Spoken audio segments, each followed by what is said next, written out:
decided to do the speech with Cassidy, it took us a while to figure out what exactly to talk about, what memories we should reflect on, if we should add what we've learned or what we have gained in the years that led to this day. But the only thing I could think of, the only thing that stuck in my mind, was how much I'm going to miss everyone. Everyone in this class I've grown up with, graduating preschool with Alec and Tommy, making my first Russian friend Yana. And who could forget their first Russian joke? Barbara and Jennifer, braving 6th grade with Rachel, and finally becoming even closer to so many of you these last 4 years. Although I may not have been here with our class quite as long as Kyra has, I have to agree that I'll miss our class all the same. I'll miss all our class meetings where I would have to get up and stay on stage with Miss Byoff yelling at everyone because we needed help with more of our class fundraisers, or even just because sometimes that's exactly what everyone needed. I think for this to be a true reflection of our class, we must be able to appreciate all of the good and the bad that we've gone through. Half of our high school career, we were known as a class with no spirit. I can remember looking back at everyone at the pep rallies, watching the entire class sit in apathy and boredom, completely silent, surrounded by what then seemed as an overly hyper students jumping and screaming around us. I even remember times where I had felt as exactly the same way myself. It wasn't until I was tricked by a very clever class president into the responsibilities of being her vice president, where I got my healthy dosage of school spirit.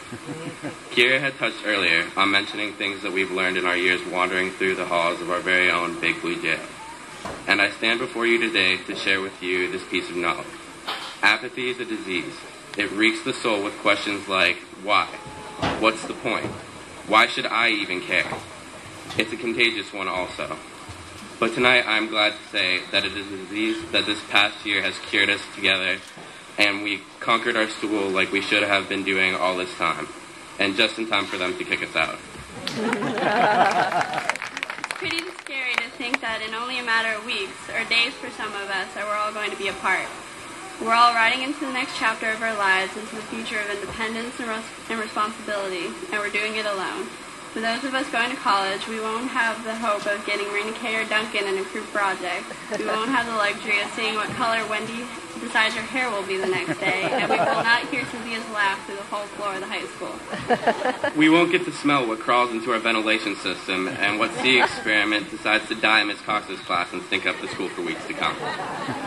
We won't experience these experiences of high school any longer, but we will always remember them. I will certainly look back on the years I've spent with you guys and smile every time. I will smile on the fact that every year we got 4th place in float building competition until we finally got 1st this year. I will smile on the other accomplishments we've done, like bringing back the talent show, putting on a fashion show, made a beautiful prom, actually winning the Spirit Stick this year, and today we can add graduating to that list. I also smile on how truly amazing everyone before me is and the memories we've shared. It wasn't until the end that the school finally realized just how wonderful and talented we all truly are. I've heard whispers in the hallways of teachers saying that they have no idea what they're going to do with the kids that they're being left behind with. And the only thing I can really say about that is good luck. But I know that not all of us have gotten to show those talents off. So from this moment on, that is what your life will be able to be concentrated on.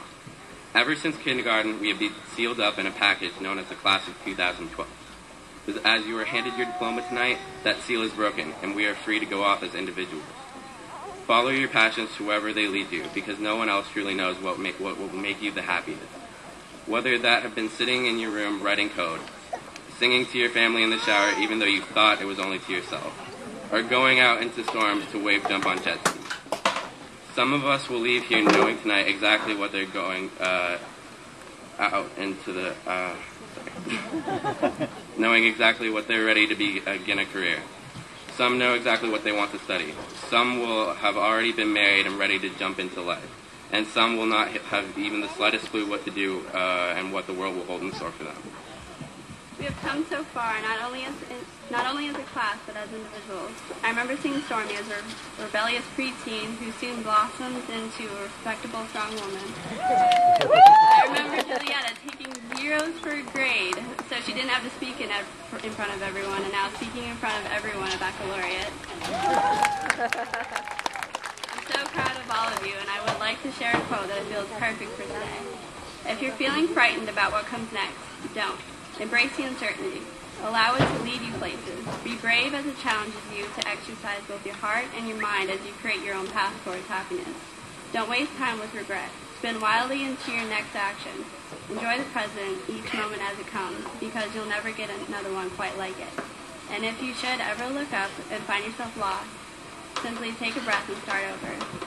Retrace your steps and go back to the purest place in your heart where your hope lives. You'll find your way again. And even though these words are someone else's words, I mean them just as much as if they were my own. I believe that this class will accomplish many things, even though we won't have each other to lean on. Every new generation, someone is bound to comment that they are the generation to change the world. They will rise up from injustice to lay a path to a better society. And I would like to remind you that when we were little, that's exactly what our parents had hoped for us. And I would like each of you to remember that most of them still do. So if you don't like something, when systems stop making sense, when people are being hurt instead of helped, and when you know all it takes is just one person to say something about it, get up and do something, because that is the responsibility that you have as a human being. And that was what was laid before us when we were called the generation to change the world.